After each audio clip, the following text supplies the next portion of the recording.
Come gather round the campfire and hear our ghostly tales of chilling terrors, darkest woes, and anything that goes bump in the night. So cuddle up with your best friend or dare it alone. The darkness is closing in and spirits are calling your name.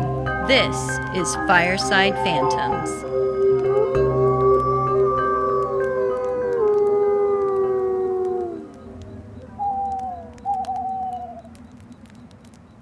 Did you know, Holly, that we have 2 full moons coming up in October?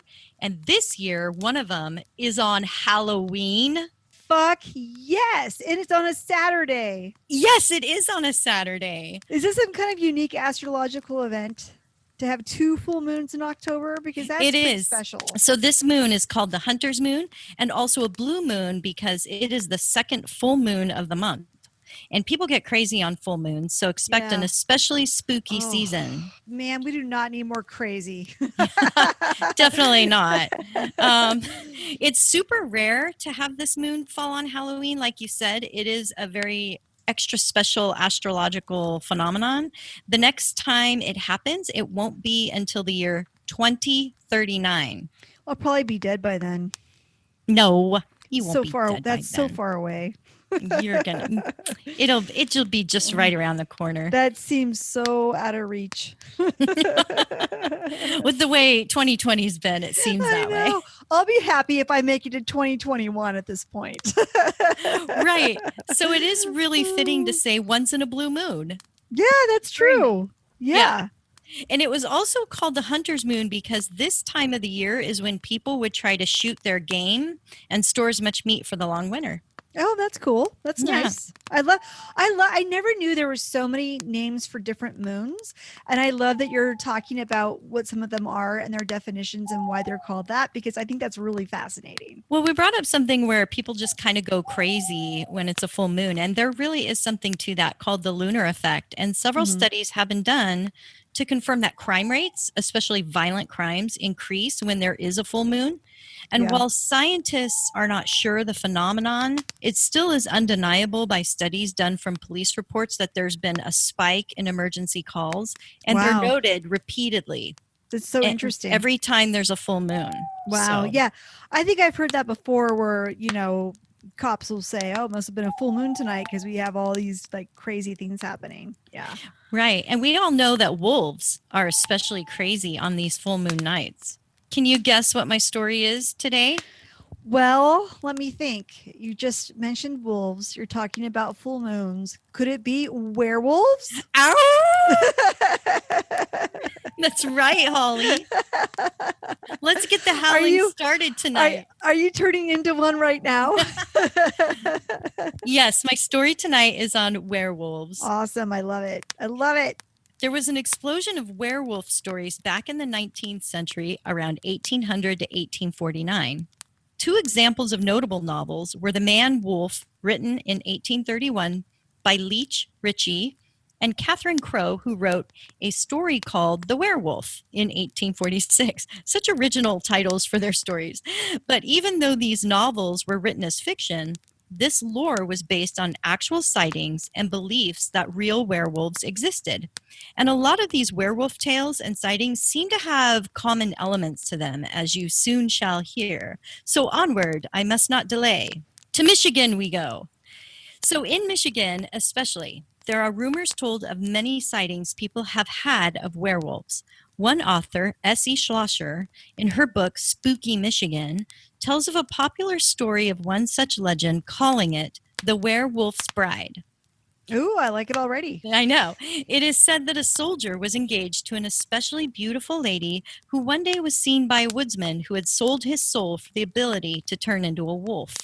One day, when she was walking home alone, he appeared as a man in front of her and asked that she marry him. She, of course, was already engaged to the soldier, so she said, "No, you're a creep," and started screaming for help. I'm sure she said just that, You're a creep. Get away from me. Get away from me, you jerk. The soldier heard her because he was already very concerned when she was late in returning to her parents' home. So the soldier did find his fiancée and scared away the creepy woodsman, who decided to retreat back into the woods. Time passed, and it was soon their wedding day. It was said at their reception she was having a great time doing some line dancing or some other boogie scoot with her friends when this creepy guy again came out of the woods, who was now transformed into a wolf. Oh, wow. He jumped out, grabbed her dress by his teeth, and dragged the girl back into the forest. For many days, the whole town and the husband tried to find her. And one time he shot a wolf, thinking it might be the woodsman, but it turns out all he got was the wolf's tail. Oh, geez. That must have hurt. It must have. After several months of just searching and no luck, he was encouraged by all his friends just to let her go and move on with his life. Oh, man. The wolf got her, man. You got to just let it go. She's dead, or probably a wolf herself by this point. She's gone, so gone. Dude. She's so gone. But he wouldn't give up. He was in love. And soon he found a cave where a wolf lived. Unfortunately, he also found the perfectly preserved body of his true love, his wife. Oh, that's such a bummer. I know. It's said that the woodsman had regretted killing her, and so he put her in a handmade coffin to protect her body from other predators.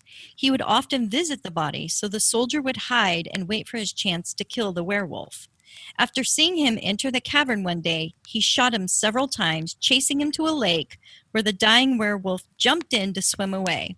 However, it was said that due to large amounts of blood, several catfish started attacking the werewolf, and soon all that was left of him were some little bits of flesh that floated up to the top of the water. When the soldier was found, it was said he was rambling incoherently about a werewolf eaten by a catfish in a lake, and after showing his friends the body of his wife, he fell into a state of insanity and soon died just a few days later. Oh. People say he was buried with his wife in a field where they had planned to build a home. But nobody knows exactly where they are buried, but it is true that the people in that area of Michigan refuse to eat any catfish. You know what's really weird? So I was actually looking up catfish to see if they really did attack humans and stuff, like if they have a reputation for that, because I've never heard of that. I've heard piranhas do that. Yeah, piranhas for sure, but I hadn't heard of catfish. But coincidentally, today, I found an article on Knowledge Nuts. Today, on our recording, that talked about a huge catfish attacking humans. So it's a thing. It's a real thing. And catfish attacking humans. Yeah, and some catfish can grow up to like 10 feet long. So it's a thing. I think you need to do a spin-off episode about killer catfish. I think so too. Yeah, that's scary catfish. An episode that needs to be done. Now we leave the catfish story and return to Michigan. Michigan also has the story of the werewolf of Grosse Pointe, where a young girl was on her way to become a nun in Three Rivers, Canada. This news really upset her boyfriend, Jack, who was said to have become so desperate to keep her, he made a pact to trade his soul in return for Genevieve to stay home. He was given the power to turn into a werewolf, and as this creature, he could steal her away.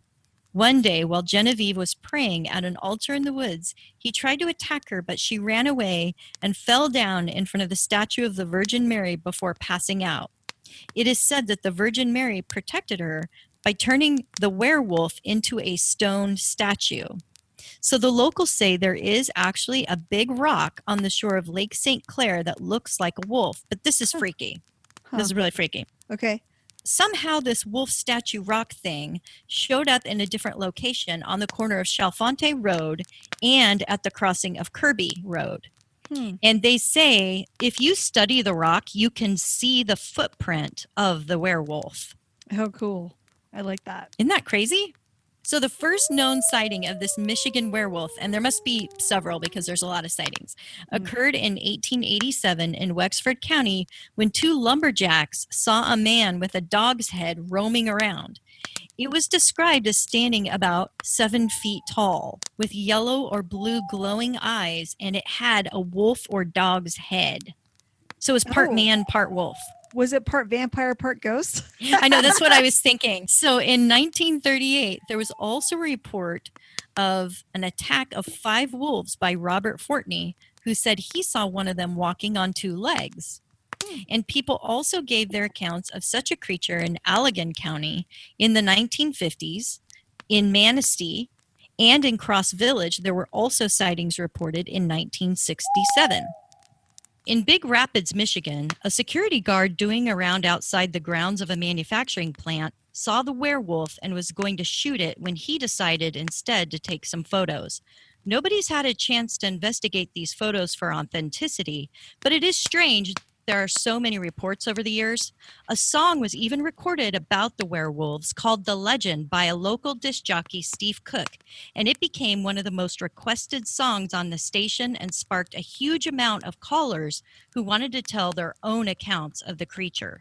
Wow. Yeah, many of the reports are similar in nature, describing this werewolf as being very agile, jumping in front of cars, scratching open their tents, and clawing at their homes. And when they go outside, they find long claw marks in the wood. Ew, creepy. Yeah. Wow. One person said that a werewolf caused him to flip his car when he tried to avoid hitting it on the road. Oh my God. See, Holly, you should never try and avoid game on the road. Just keep on driving straight because the werewolf escaped and now he has a wrecked car. And there's also a recording of his call for help. For service from his flipped car. You can listen to it on the internet. He uses OnStar service. Yeah. And it shows him, calling and asking for help because he's just, missed hitting a werewolf. Yeah. So I actually found the audio from this clip and Josh is going to play it. Awesome. Here we go. Hello? Something just ran in front of us on the road. We're in the ditch. We rolled over. It looked like a great big dog. Standing up. Was it a bear, maybe? Maybe. Oh, my God. Oh, my God. Sir? Hello? Wow, that's pretty crazy. I know, those poor people. Hopefully they're not resting in pieces. I think Josh also has a clip of that song, The Legend. In 67, a van load of hippies told a park ranger named Quinlan they'd been awakened in the night by a scratch at the window. There was a dog man looking in and grinning. Steve Cook said his song was based on actual reports he heard about the werewolf, or the Michigan Dogman, which is another nickname for the creature.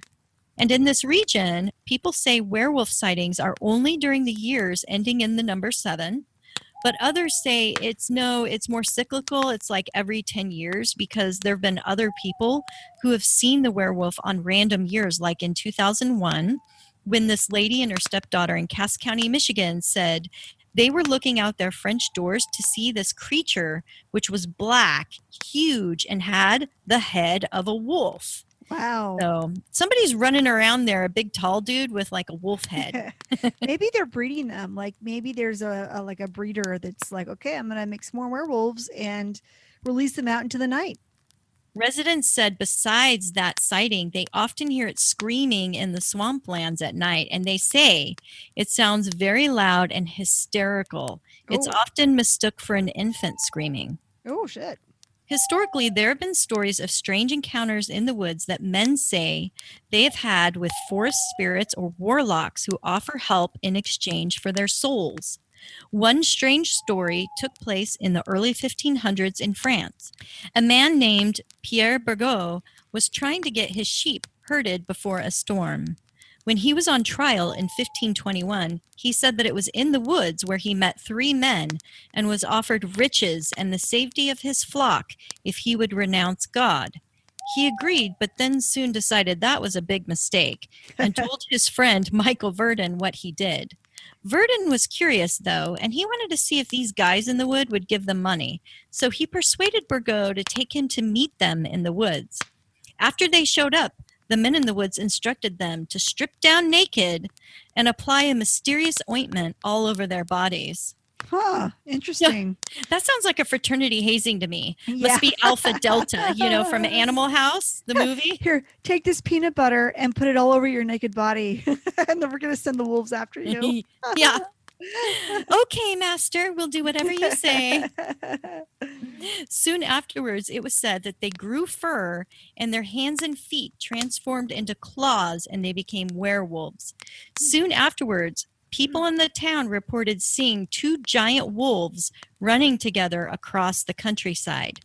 In their animal state, they had a ferocious appetite, feasting on children in the area. When they were caught, they soon confessed to their crimes and were both burned at the stake. Hey. Now, there was another similar report of a Frenchman named Giles Garnier, who was called the werewolf of Dole. He too confessed to killing and eating children as a wolf and said he used an ointment or salve that was given to him by a specter in the woods, which gave him powers to transform at will. He was caught when a group of huntsmen came across the hermit crouched over a dead child. They initially thought it was a werewolf, but as their torches came closer, they identified the man as the hermit in the woods named Giles Garnier. He confessed, saying he married in 1572, and when he had children, he had a tough time feeding them all and was offered the ointment from a mysterious figure he met in the woods to help him hunt for game. But he did confess in his wolf state he developed a taste for human flesh and went on to murder 4 other children.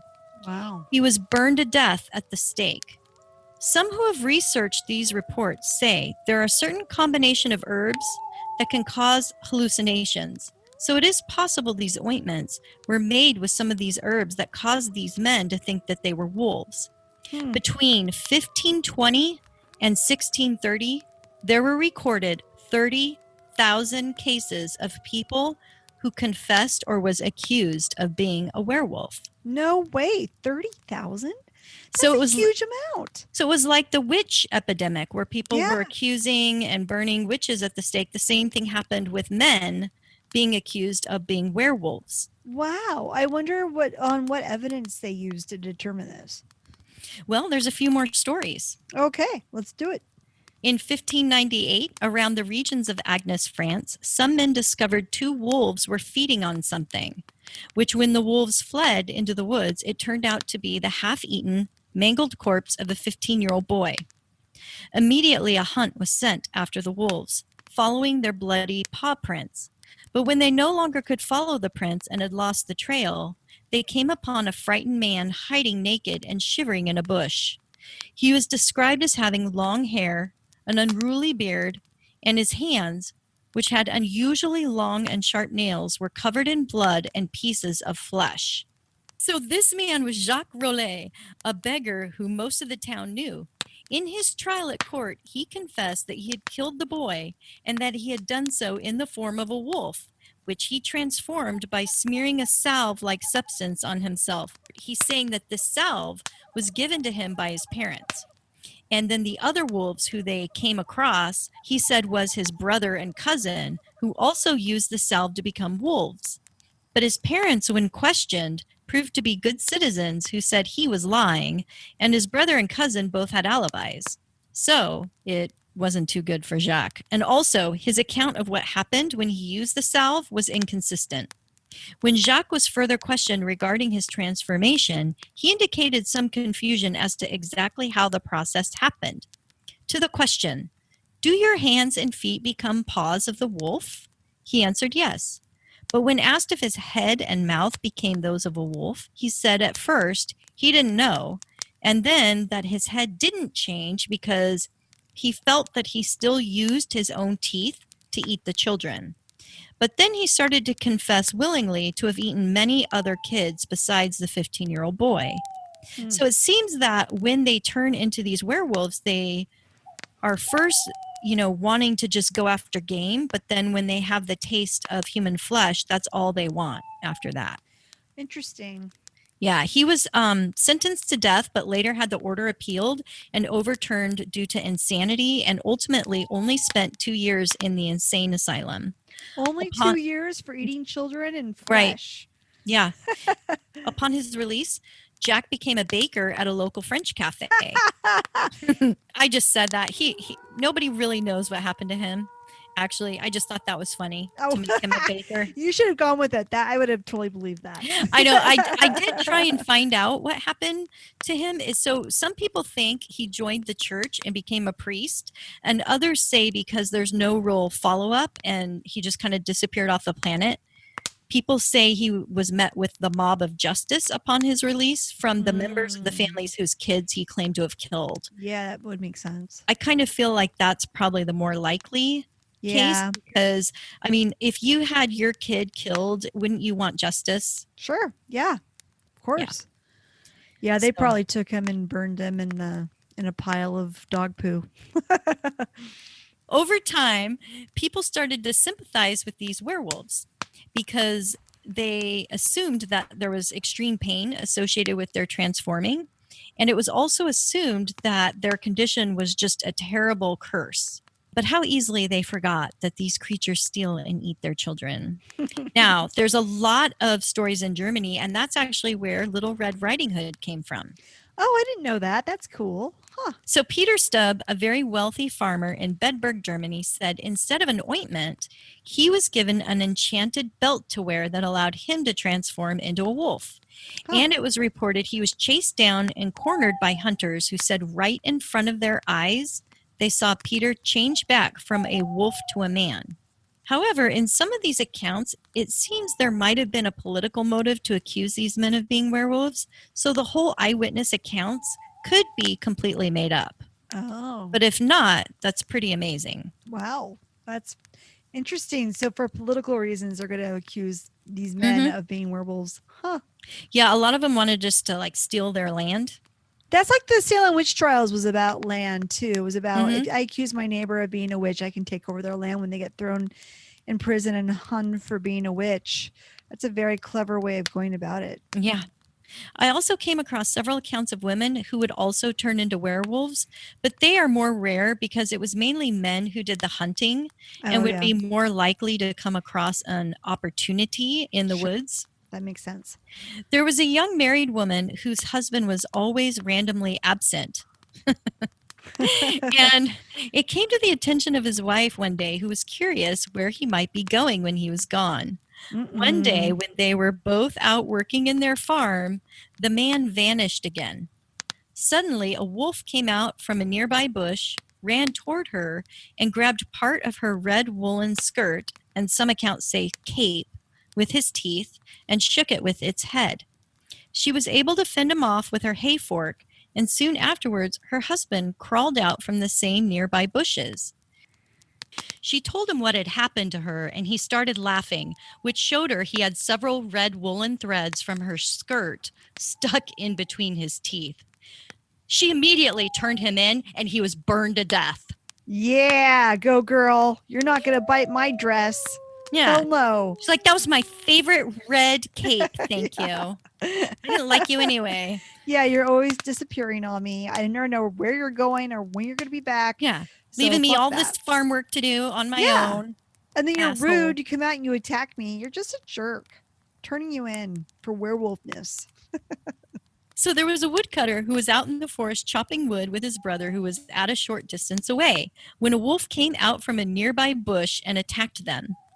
The woodcutter hit the wolf with an axe, wounding his right front leg, but the wolf was able to escape.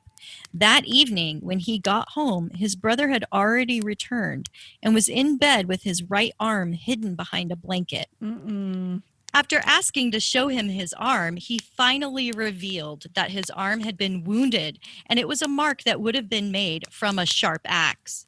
Well, his brother immediately reported him, and he was burned to death. Burn him. Burn him. All these family members. Oh my God, you're a wolf. Die. There's no loyalty at all back in those days. It's like, nope, you're fucked.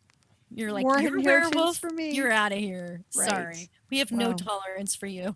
It's interesting to note that the idea of the full moon causing the werewolf transformation, it seems to be a more recent association because none of these stories had it as an element in their stories. And some think it's because actual wolves tend to be more active with their hunting when it is a full moon. So it's just a natural association that over the years, that story or that element became the catalyst for when the man is then changed into a werewolf. Right. Yes. It is said if you get bit by a werewolf, you can become one. If you drink water out of a wolf's footprint, you can also turn into one. I did not know that. That is very interesting. Okay. Yeah, we should try that. We should there's a lot of wolf footprints around. We could just, Yeah. go lick one up. What if you go See to what happens. what if you do a Bigfoot footprint? Would you turn into a Bigfoot? I know maybe that's another thing we should research. One famous werewolf, Remus Lupin, who taught at the Hogwarts School of Wizarding. I've never heard of it. What's Hogwarts? Yeah, had a special potion he used that kept him from turning into a full werewolf. So I guess that ointment worked in reverse from the usual method. Yeah, I guess so. But he also was a good werewolf. So I think not all werewolves are evil, but they all are dangerous. Wait, he didn't eat children then? I don't think so. Mm-mm. Okay. He tried to be good. Okay. Now, there are also several theories that some of these sightings are people suffering from a real psychological condition called lycanthropy. Lycanthropy. And this condition causes people to believe that they are changing into a wolf or other animal. Another theory is that some of these stories are people who have come down with rabies. But that makes sense. But I don't think that's possible, considering when these men are in their human state, they aren't frothing at the mouth or acting like an animal. Hypertrichosis, which causes excessive hair growth, has also been linked to these sightings. But that would just be, you're looking like a hairy beast all the time. So unless they were shaving their entire body every other day, I just don't know how the sightings are, just of these extra hairy people. Yeah. Now, Holly, this is for you. Okay. I know some of these werewolves might be posing as harmless and eligible males. Oh, So okay. I've added some terror tips for you. Oh, yay! Yes. Terror tips. Okay. On what you need to be on the lookout for. So here's your terror tips. Okay. Number 1, pacing. If you notice him walking around in circles, especially in the evening, that's a sign. Okay. Okay. Because werewolves are prone to high anxiety. Oh, okay. So their walking around makes them get rid of their anxiety. Yeah. And if you notice dogs, when they're nervous and stuff, sometimes they'll pace in a circle. And that brings me to number 2. Loves dogs, probably owns one or 2. Yeah. Okay. That's not hard to find around here. That's for sure. Yeah. If your date cancels on you or doesn't make plans with you on a full moon, write that down. Keep track of that. Okay. Good to know. Yep. One thing is people say werewolves smell like pine needles in their human form. Really? Yeah. And they're most likely living near a thick grove of trees or forest. Well, it's a good thing there's not 1,000 thick groves of trees or forests around me. Oh, wait, there is. I live in the Pacific Northwest. This is a big, big sign. Okay. He has weird ointments in his medicine cabinet. Smelly ones like peanut butter. Yeah. Ones that could easily be used all over his body. Does he have a special belt that he wears? Oh, he might. That's, that one wasn't on my list. See, you already know how to spot him. Well, based off of what you've said tonight, I'm just putting together the puzzle pieces. Yeah. Also, if he has a lot of guy friends and they always run around together, like, well, that's his pack, like a wolf pack. Yeah. Not a good sign. Oh, and boy. Holly, what is the number 1 sign that you might be dating a werewolf? He humps my leg a lot. Very close. Very close. He always wants to do it doggy style. Oh, Carol. Carol, that's pretty funny.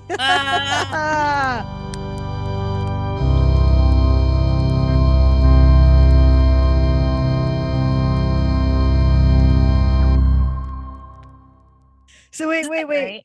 Did the catfish turn out to be werewolf fish when they got done eating him? Yes. So I actually found the audio from this clip, and Josh is going to play it. Awesome. Here we go. Rawr. There's probably an Egyptian chimera in Michigan who's creating all sorts of hybrid creatures. To me, In his back lab pyramid. Yes. it sounds Josh? like McGruff the crime dog. Very tall dog's head. I love McGruff. Did they say that he's wearing a trench coat? What about Smokey the Bear? How does he play into this? Because he's a bear that wears clothing. I hear you eating. Sorry. You know what I'm really curious about is why none of these salves or ointments were ever found or confiscated. Nobody ever got proof of it. And that would be one of the first things I would want to test is Yeah, give me that salve. Yeah. give me that. You know what? There's probably a recipe for it online somewhere. I mean, let's face it, all that magical stuff from back in the day, it's made it to the internet on somehow. Somebody somewhere has researched this and probably has put it on the internet. And if Mhm. they haven't, they probably should, so that we could mix them together and give it to Josh and see what happens. Just don't go eat children. Yeah. I'll try. Okay. And it's been linked to maybe some of these sightings, but that would just be you looking like a hairy beast all the time. Or Wait, they is that with or without the foaming at the mouth? no. Lady's choice. They were very trigger happy on the werewolf accusations. Yes, they just yes, went they were. straight to that. It's pretty cool.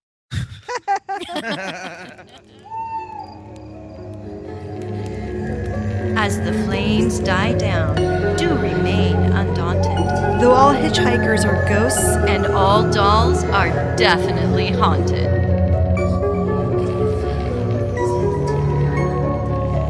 hey guys, be sure to follow us on Instagram. Our handle is @FiresidePhantoms. If you have a spooky story you would like to share with us, send it to firesidephantoms@gmail.com and you may hear it on a future episode.